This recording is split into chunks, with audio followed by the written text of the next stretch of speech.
1978년 2월 24일 미국 캘리포니아주 유바 카운티에 거주하는 5명의 청년은 모처럼 특별한 외출을 준비하고 있었습니다. 유바시티의 정신질환 재활센터 게이트웨이 센터에서 만난 이들은 시설 내에 있는 농구팀 게이트웨이 게이터스에서 함께 활동했던 사이였는데요.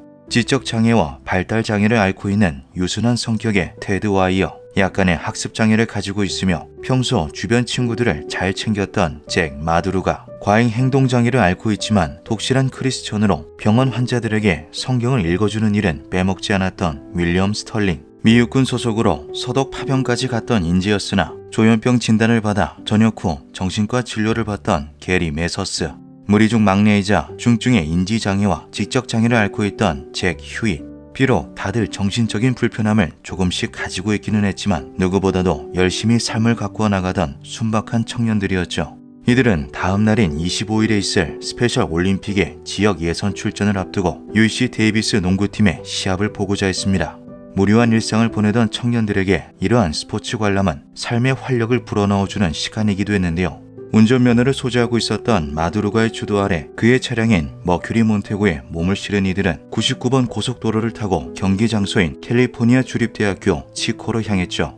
마을로부터 약 1시간 반 정도 떨어진 곳이었지만 다들 치코를 몇 번씩 방문한 적이 있었기에 초행도 아니었으며 가는 길 또한 단순하고 평탄한 고속도로여서 무리가 될 것은 없었습니다. 부모님의 동의도 받았겠다 오랜만에 떠나는 장거리 여행에 신이 난 5 청년은 가는 길 내내 웃음소리와 농구 얘기가 끊이지 않았는데요. 그렇게 기대감을 안고 무사히 치코에 도착한 이들은 예정된 경기를 보며 즐거운 시간을 보냈죠. 응원하던 UC 데이비스 농구팀이 승리하자 기분이 한껏 상기된 청년들은 인근에 있는 편의점 베어스 마켓으로 가 간식을 사 먹으며 조촐한 축하 파티를 가지기도 했습니다. 완벽한 하루를 만끽한 이들은 이번 여정의 추억을 간직한 채 사랑하는 가족들의 품으로 돌아가고자 다시금 고속도로에 올랐는데요. 어느새 어둑해진 하늘에서는 눈발이 날리기 시작했고 마두루가는 안전을 기하며 천천히 운전을 이어나갔죠. 이것이 5 청년의 마지막 모습이 되리라고는 그 누구도 예상하지 못했습니다. 다음 날인 25일 오전 어찌된 일인지 5명의 청년들은 그때까지도 집으로 복귀하지 않았는데요. 그동안 열심히 준비했던 올림픽의 지역 예선 역시 불참하였죠. 시합 때 입을 유니폼을 침대 위에 미리 올려놓았을 정도로 농구에 진심이었던 청년들이었기에 걱정이 된 부모님들은 그 즉시 경찰에 신고해 상황을 알렸습니다. 사건을 접수한 수사팀은 이것을 실종 사건이라고 판단, 치코로 향하는 경로를 따라 도로 일대를 수색했는데요. 당시에는 CCTV나 휴대폰의 대중화가 이루어지기 전이었기 때문에 인근 주유소나 청년들이 방문했다던 편의점에 직접 물어보는 방법밖에는 별다른 대안이 없었죠. 하지만 그 어디에서도 이들의 행방에 대한 단서는 찾을 수 없었습니다. 3일이 지난 2월 28일까지도 이렇다 할 수사의 진전은 보이지 않았는데요. 다들 머리를 싸매고 고심하던 그때 경찰서로 한 통의 제보 전화가 오죠. 여기 웬 차량 한 대가 며칠 동안 서 있는데 와서 좀 보시겠어요? 내용은 즉 마두루가의 차량인 머큐리 몬테고가 마을로부터 110km나 떨어진 오로빌 퀸시 로드 한복판에 텅 빈 채로 버려져 있다는 것이었습니다. 해당 소식을 전해들은 부모님들과 수사당국은 당혹스러움을 감추지 못했는데요. 이 길을 따라 이어지는 플루머스 구규림은 이들이 집으로 돌아올 방향과 완전히 반대 방향에 위치한 곳이었기 때문이었죠. 이에 이들이 집으로 돌아오던 시각이 늦은 밤이었고 당시 한파와 눈보라 경보가 내려진 상황이었기에 실수로 길을 잘못 들은 게 아니냐는 가설이 제기됩니다. 또한 평소 응원하던 팀이 승리했다는 사실에 도취되어 갑자기 모험심이 생긴 이들이 즉흥적으로 산으로 간 것이라는 추측이 나오기도 했는데요. 하지만 이러한 추측성 이야기들을 전해들은 부모님들은 이를 전부 반박했죠. 그저 99번 고속도로를 타고 길을 따라서 내려오기만 하면 무사히 집에 도착할 수 있었음에도 불구하고 이들이 굳이 방향을 틀거나 통제에서 벗어난 행동을 할 이유가 없다는 것이었습니다. 실제로 마두루가의 경우 자주 운전을 하며 주변 도시를 오갔을 정도로 운전에 능숙한 편이었다고 하는데요.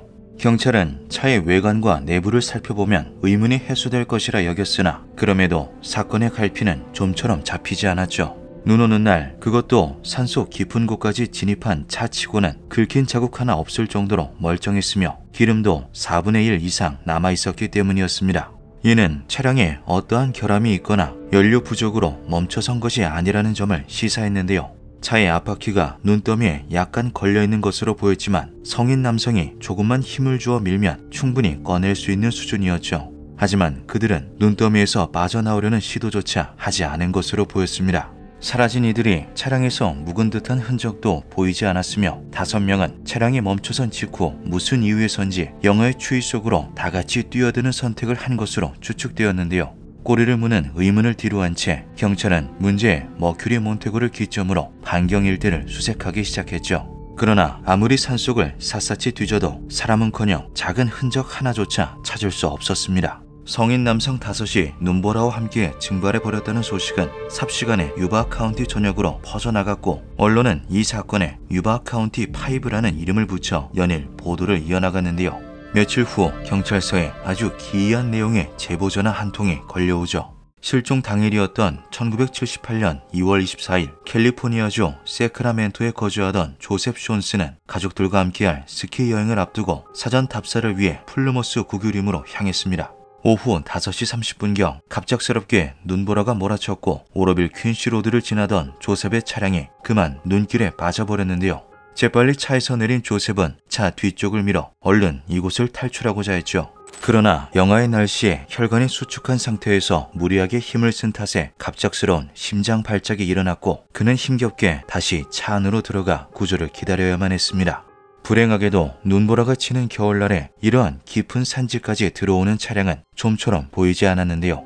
어느덧 시간은 6시간을 훌쩍 넘겨 자정에 가까워졌고 고통에 신음하던 조셉의 숨소리는 점점 힘을 잃어갔죠. 눈앞이 흐릿해지던 그 순간 저 멀리 자동차 헤드라이트 불빛이 그의 차량이 있는 쪽으로 천천히 다가오기 시작합니다. 드디어 살았다는 생각에 혼신의 힘을 짜낸 그는 도움을 요청하기 위해 차문을 열고 밖으로 나갔는데요. 곧 조셉은 아주 이상한 광경을 목격하게 되죠. 멈춰선 차량 쪽으로 손전등 불빛 5개가 보였습니다. 이윽고 사람들의 형상도 어렴풋이 보였는데 다들 왁자지껄하게 떠들고 있었죠. 여성과 아이의 목소리도 들렸습니다. 이상한 것은 제가 다가가며 도움을 요청하자 무슨 약속이라도 한 듯 손전등이 일제히 꺼지더니 말소리도 뚝 끊겼다는 겁니다.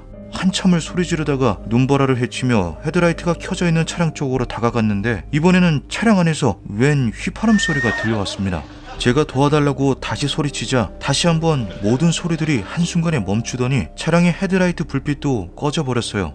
포기한 조셉은 다시 자신의 차로 돌아왔고 아침까지 기다린 후 산을 걸어 내려가서야 구조될 수 있었습니다. 조셉이 해당 차량을 목격한 시각은 5 청년들이 숲속에 도착했을 것으로 추정되는 시간과 거의 일치했는데요. 이는 다시 말해 조셉이 본 차량이 마두루가의 몬테고였을 확률이 아주 높다는 것이었죠. 사건의 유일한 목격담이자 실마리였지만 해당 소식을 접한 가족들의 불안과 혼란은 더욱 극에 달했습니다. 한밤중 깊은 산속까지 차를 몰고 온 것도 모자라 정체불명의 여자와 아이의 목소리까지 들려왔다는 것은 상식적으로 납득이 되지 않았기 때문인데요. 이에 청년들이 정체불명의 괴한이나 조직에게 납치된 것이 아니냐는 소문이 돌기도 했지만 추가적인 증언이나 단서는 나오지 않았고 사건은 다시 미궁 속으로 빠지고 말죠. 그로부터 4개월여가 흐른 1978년 6월 4일 차량에서 약 32km나 떨어진 곳에 위치한 산림대피소에서 무리의 마티형 테드 와이어가 심각하게 부패한 상태로 발견됩니다. 부검 결과 사인은 저체온증과 극심한 영양실조였는데요. 90kg이었던 그의 체중은 절반 가까이 줄어들어 있었으며 양쪽 발은 심각한 동상으로 완전히 괴사해버린 상태였죠. 이는 그가 실종 당일에 목숨을 잃지 않았으며 수주 동안 대피소 안에 머물렀다는 것을 의미하였습니다. 하지만 테드가 발견된 대피소 안에 구비되어 있던 난방연료와 방한용품, 성냥, 각종 비상식량 등은 거의 사용되지 않은 채 남아있었는데요. 그 양은 성인 남자 5이 1년 이상 먹고 머물 수 있을 정도였는데도 말이죠. 지적 장애를 가지고 있기는 했지만 테드는 마을 가게에서 소일거리를 했던 경력이 있어 난방장치의 사용법을 알고 있었으며 성냥이나 그 흔한 담요조차 사용하지 않았다는 점 등 의문들은 너무나 많았습니다. 바로 다음 날인 6월 5일 대피소에서 남쪽으로 약 8km 떨어진 곳에서 윌리엄과 마두루가가 발견되었는데요. 이들 모두 테드와 동일하게 저체온증으로 인해 사망한 것으로 밝혀졌으며 이미 산짐승들에게 온몸을 뜯어먹혀 그 형체는 알아보기 힘들 정도였죠. 이윽고 6월 6일 대피소로부터 북동쪽으로 약 5km 떨어진 곳에서 수색을 돕던 휴잇의 아버지가 아들의 등뼈와 옷가지들을 발견해냅니다. 경찰은 이들 모두 구조 요청을 하기 위해 추운 겨울밤 산속을 헤매다 변을 당한 것이라 추측하였는데요. 대피소 안에서 유류품 수색을 이어나가던 경찰은 침대 밑 바닥에서 게리 메서스의 것으로 추정되는 운동화 한 짝을 추가로 찾아내죠. 게리 역시 이곳에 머물다가 떠난 것으로 추측되었지만 남은 것은 신발 한 짝뿐 그 외의 흔적은 어디에서도 찾을 수 없었습니다.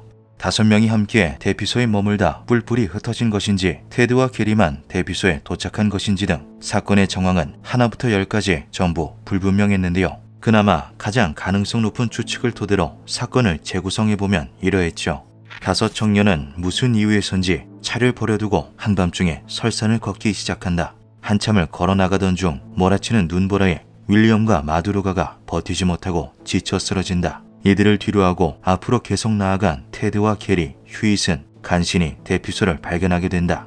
그렇게 극한의 환경 속에서 얼마간 생활을 이어나갔으나 이들은 알 수 없는 이유로 난방을 하지 않고 음식도 제대로 섭취하지 않는다. 결국 심한 동상으로 인해 상태가 좋지 않았던 테드가 끝내 사망하게 된다.